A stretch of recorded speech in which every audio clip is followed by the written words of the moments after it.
ఈ 7 శనివారాల వ్రతం స్త్రీలు పురుషులు ఏ వయసు వారైనా సరే ఈ వ్రతాన్ని చేయొచ్చు. ముఖ్యంగా ఏలినాటి శని జరుగుతున్నవారు, అర్ధాష్టం శని జరుగుతున్నవారు, శని మహర్దశ, శని అంతర్దశ, గోచార రీత్యా, జాతక రీత్యా శని విదశ నడుస్తున్నవారు, ఏ రాశి వారైనా ఏ నక్షత్రం వారైనా సరే ఈ వ్రతాన్ని ఆచరించవచ్చు.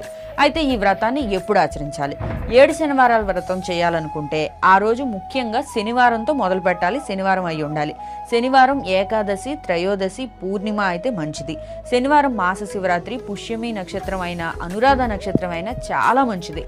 ఈ ఒక్క వ్రతం ప్రారంభానికి శ్రావణ మాసంలో మొదలు పెట్టడం లేదా ఆషాఢ మాసంలో మొదలుపెట్టి శ్రావణంలో పూర్తయ్యేలా కూడా ప్లాన్ చేసుకోవచ్చు.